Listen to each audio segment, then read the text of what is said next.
Have a look. Ladies and gentlemen, my name is Toki.MORI, the ghost living inside your machine, and I'm here to have a look into Wireworks. This is a wire management roguelite auto battler / tower defense, and was developed and self-published by Jilsen, who have actually previously developed a game that I played before. It's called Fish-like. It's a sort of, if you've ever played WarioWare, it's a WarioWare style game where they give you several little micro mini challenge games in a row that you have to do really quickly. I actually really enjoyed it. It was quite good. This game was released on March the 9th of this year, and I was actually really interested in this game because I myself was looking for a new casual auto battler I could play. I really like casual auto battlers because they sort of capture the more cerebral experience that you get from turn-based games like card games or RPGs, you know, where you're sort of strategizing, you're taking your turn, you're putting together synergies, and you're planning ahead. Except in an auto battler, you get to do all that, and then you set it and forget it. I think that's really good. I think it's really cool. I like playing auto battlers in the background while I do something else.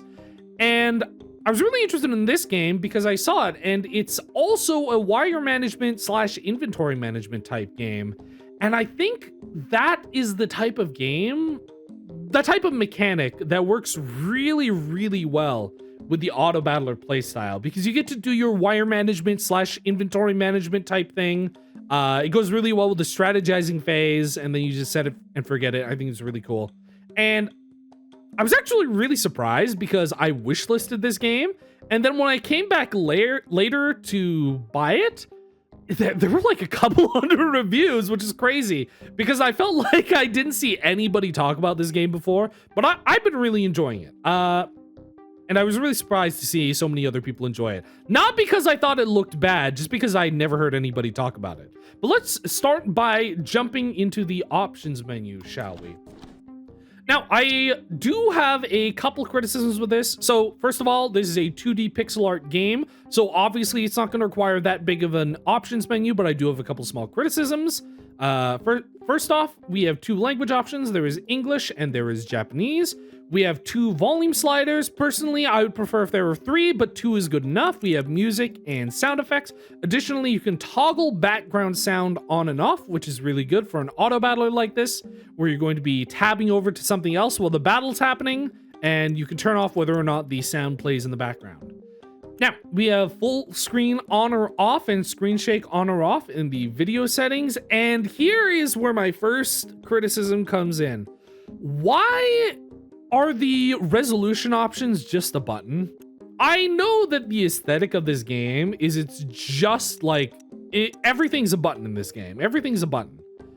I know that's like the aesthetic of this game, but it gets really annoying when you're forced to cycle through each and every single resolution option to try and find yours. Just put it in a drop-down menu. It really doesn't need to be like this. It can just be in a drop-down menu, and then you confirm it. You don't need to, because if I click this, it'll change the resolution option, and then it'll say, do you want to revert back? Just put it in a drop-down menu and let me choose the one I need, and then ask me if I want to keep that, okay? It's just like a really annoying pet peeve that I have with this. But other than that, it doesn't require that much for the type of game this is. There is a hotkey, as far as I'm aware. Most of this game is controlled with mouse, but I saw in one of the patch notes that there is a hotkey. There might be more, but that's another sort of problem with this options menu is it doesn't have key rebinding or control scheme visible anywhere, so the game doesn't tell you about hotkeys. So there's just like one stray hotkey that it has that the game never tells you about, unfortunately, and that's really annoying. Just put like, even if you don't have key rebinding, which I think every game should for accessibility purposes, even if you don't have key rebinding, at the very least, just put the controls. It can be as simple as, here's the use your mouse to click things, here's my one hotkey, that's it. But that's basically the bulk of my criticism for the options menu. We're going to jump right into a new game. I'll start with the basic class. So there are 5 different classes in this game. I believe when you start the game, you only have the knight available to you, so we'll start with that. And as with most roguelites, as you beat the game, you get multiple difficulty options. We're going to start with the standard, and we're going to jump right into the game. Now, this is what the game looks like. Overall, I think the pixel art is serviceable. I definitely don't think it's bad. I don't think this is a bad looking game. I don't think the pixel art is bad. It's, how would I put it? Utilitarian, I guess? Pixel art is competent. It does what it needs to, but personally, I don't think it does anything interesting with the pixel art. It's just, you know, drawn this way, and that's about it. So this is what the game looks like. Here is how the game works. So like I said, this is an inventory / wire management auto battler. Now, what does that mean? Well, you can see here, we have things that are connected with wires. Ooh, the way this wire works, it's really satisfying. I think they did a really good job with this. But we have weapons, and then we have, I don't know, what would you call these? Movement modules. So there are 3 different types of modules in this game, which I'll explain in a little bit when we go into the shop. But basically, we have things that give an output and things that receive an input. So these are our movement modules. We have a vertical movement module, which moves weapons up and down when they're connected. So we're going to connect this wire to this, and it's going to start moving up and down. If I connect this horizontal module, it's going to start moving left to right. And if we connect both of them, it will move up and down and left and right. And depending on how the weapon is moving, when you adjust these sliders, it'll be doing different things. So our different sliders are amplitude and speed. So amplitude is obviously going to adjust the distance from your castle. This is moving it out. This is moving it in. So we're basically just inside the castle. And if we move it out, it does that. I'm going to set it to, sure, why not? We'll set it to this. Okay. And we have the speed bar. So you can adjust the speed at which it moves for your different modules. So say our vertical is really slow and our horizontal is really fast. It's going to be moving left and right really quickly, but it's going to take its time moving up and down. But if we set them both to fast, it's going to try and move in a circle. I've run into a couple of issues that I don't really get. If these are set to the exact same settings, then ideally the pathing of the thing that's it's connected to should remain the same throughout, but occasionally I run into a weird issue where I don't know what's up with it. I think they like desync or something, and what ends up happening is the rotation ends up changing until it basically just becomes a line. That's an issue I've had specifically with these 2 modules in conjunction. And they start all of your games with these 2 modules, I believe, except for one of the classes. And so I ended up running into that issue a lot, and I don't know what the deal with that is. I don't know what, like, the physics... I don't know what the back-end physics looks like. But this is basically what the game looks like. You press go, and it's going to send a bunch of guys at you. Hopefully, if your thing is set up right, it's going to be able to defend off enemies from every direction. They just come in from every side of the screen. When you beat a round, they give you 10 gold. I believe it's always 10 gold. Plus 5 gold if you're at full health, and you get less and less gold as you take damage. And from there, you go into the shop. We have a couple of options we can do. We can buy any one of these modules and add it to our inventory. Obviously, we have 20 gold. Everything has the price there. We can lock or unlock the shop. And what this does is if we just lock this and then we start our next round, as I am here. If we lock it and start the next round, then those same items... Oh, that's really bad. I should have bought something. I just wanted to show you how the option works. But here's a cool mechanic I can show off, is that during game... So during game, you can't move modules around. You can't adjust your inventory during the game, but you can adjust the settings of your modules. So you can, if you make a mistake in the planning phase, there still is a little bit of input you can give during the actual fight. It's not a lot, but that is something that you can do to sort of manage your overall field of damage as things are coming in, depending on how well you may or may not have set up your inventory. But here, that's what the lock does, is these are all the items that we had in our first shop. I locked it. I went into a game and then we came back and we had all the same items here. We can also re-roll if we don't like any of these items. Let's, you know what? Let's re-roll. Okay, and it'll give you 6 new items. Now, here are the three types of modules. Like I said, there are things that receive an input, there are things that give an output, and there are things that give and receive inputs and outputs. So depending on what they are, they can be things like it combines 2 inputs into 1 output, or it can take 1 input and spread it out into 3 outputs. So if you had one module you wanted to connect to 3 different items, you could do that.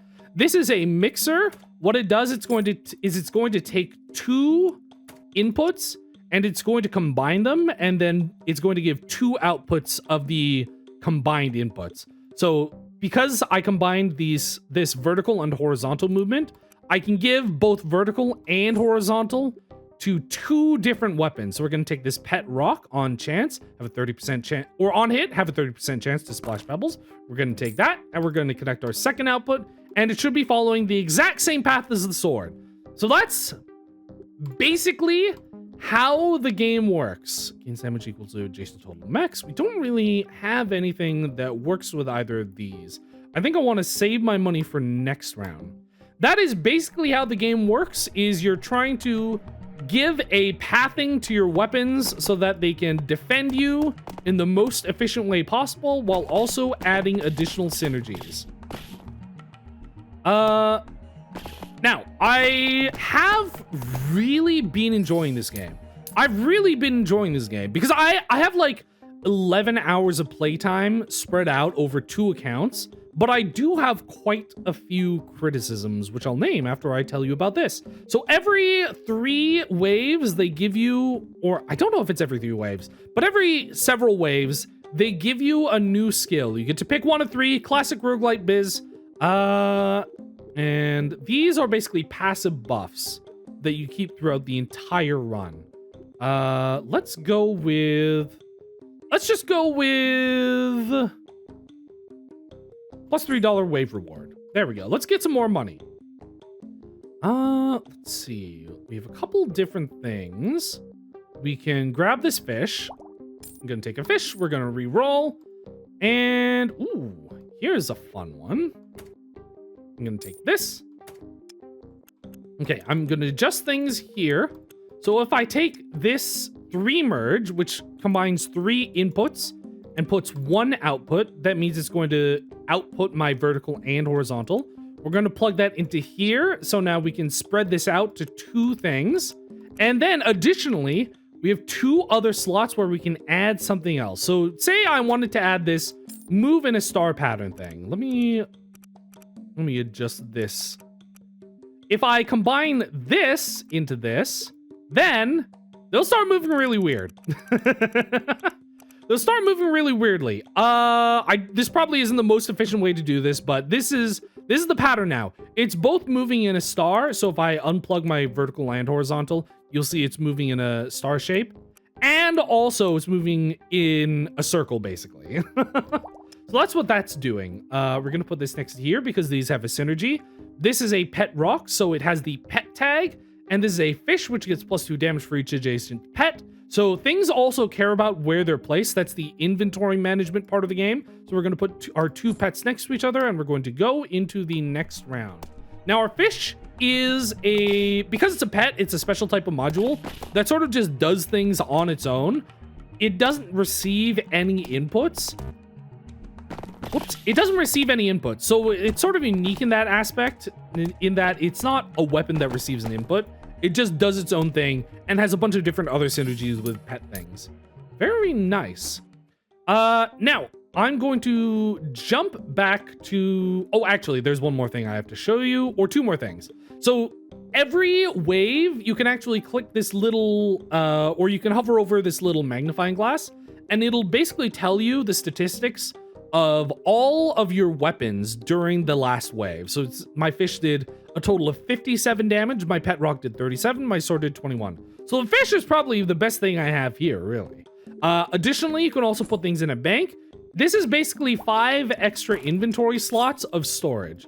So if we store all of these in here, we'll just store those in there.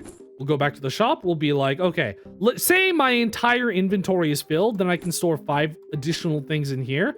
Let's be like, okay, well now this is the thing I want out here. Those are gonna hang out in there because my entire board's full, and we'll deal with that later. So that's very nice. Now I'm going to jump back into the main menu so I can show you a couple more things and express a couple of my concerns and critiques. We will abandon this run. So if we go over here, this is the collection of things that you've found. This is going to be all the items that you've seen in the shop, even if you don't buy them, I believe. Because I'm pretty sure I've never bought this balloon, but this is in my collection. And you can take a look at their upgrades and see what all of their descriptions are. That's basically it. I do wish that there was some sort of setting to filter things so I can be like, okay, I want to see all the movement modules, only the movement modules, or I want to see only the weapons, or I want to see only the pets. I kind of wish they had something like that. Again, I think it's a consequence of the style of the game being all the menus are just buttons. They're all buttons. It's 100% buttons. But it's not too bad otherwise. Now, if we jump into the new game, like I said, there are 5 classes. They all have their own unique thing. So they all get their own passive bonus to start. So the knight starts with a sword and they get plus 25 max HP. The wizard starts with a basic wand kit and it gets plus 1 damage to all its wand type weapons. This one has its own unique thing. It doesn't start with any specific weapons, but it gets plus $10 in the shop and on rerolls.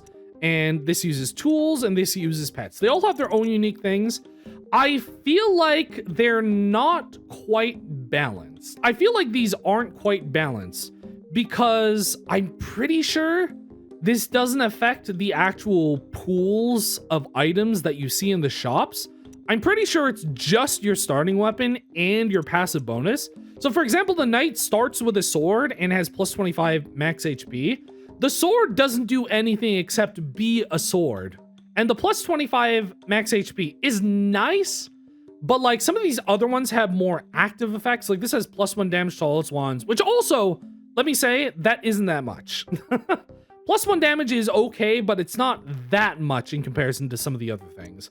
I feel like the Tinker and the Hunter, maybe not so much the Hunter. The Hunter has its own problems, but I feel like the Tinker just feels really strong. So this says use a random tool every 2 seconds. I'm going to jump into the game with this and I'm going to show you.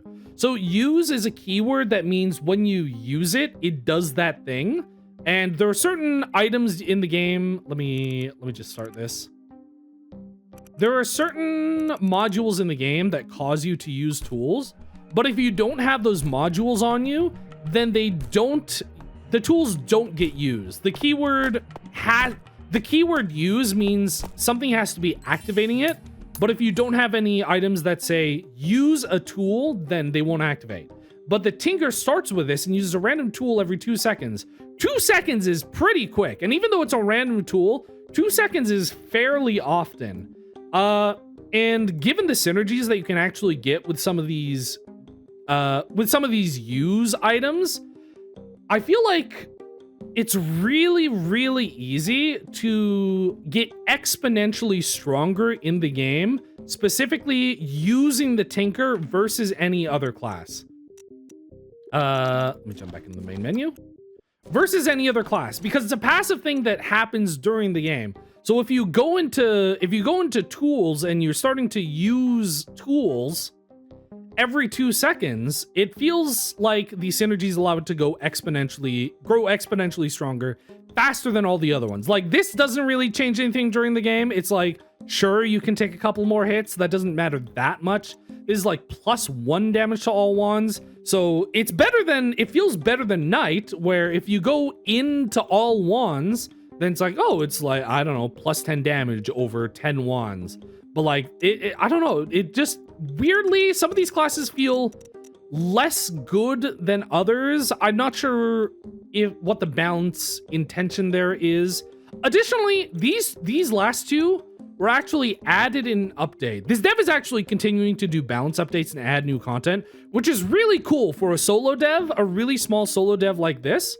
It's really cool that they're continuing to give balance updates and add new content. But these are like, these two that were added in an update feel far and away way stronger than these other 3 classes. And because the class you choose doesn't really affect the item pool in the shop, it only affects your starting ability, it ends up feeling like there's not that much variety in things you can build. Like, obviously they want you to lean towards specific things. Like, this wants you to use pets, this wants you to use tools, this wants you to use wands.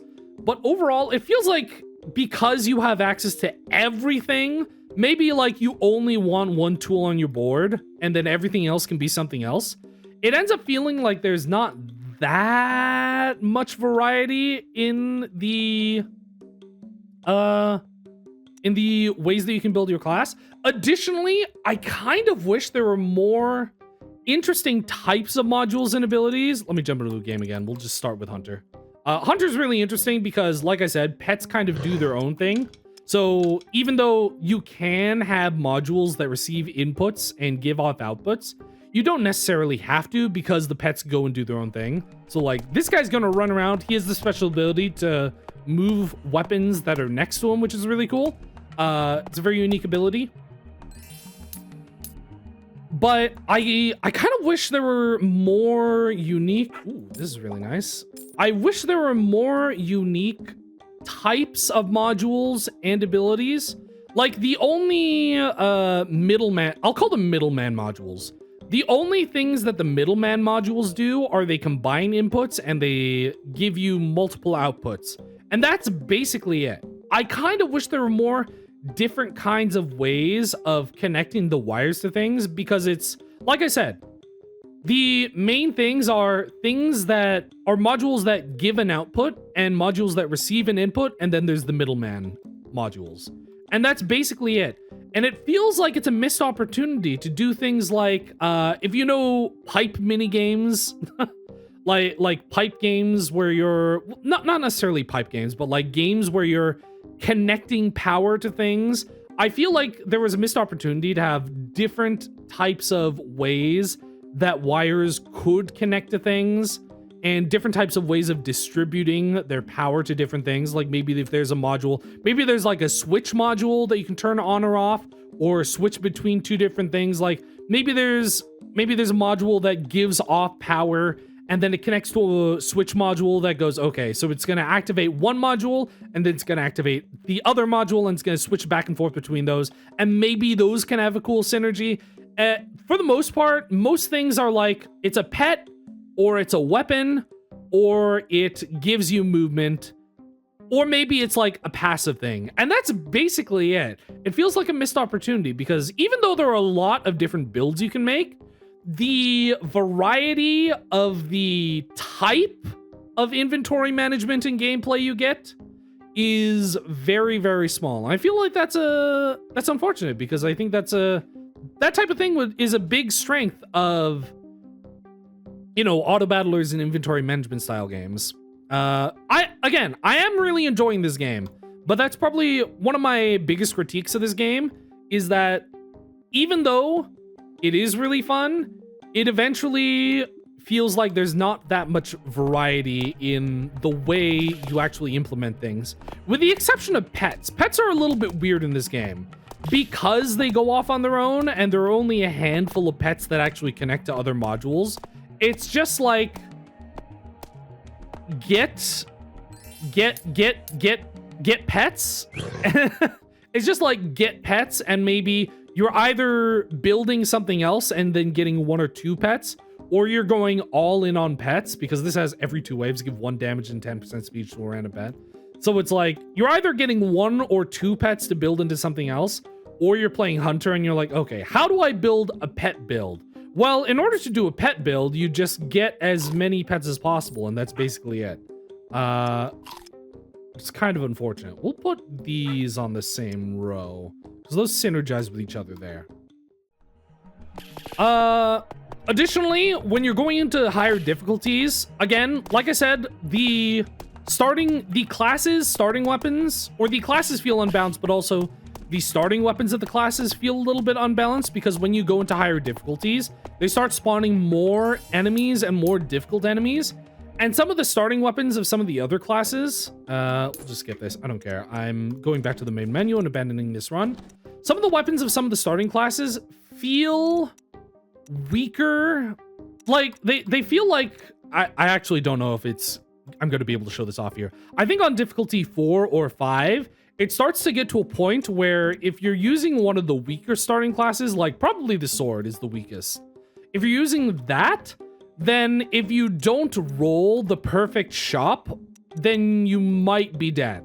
You might be dead. Once you get to level 4 or 5, it feels like with the weaker starting classes, the RNG is against you, which is really unfortunate. Like I said, I feel like I feel like the balance is a little bit off with the starting classes.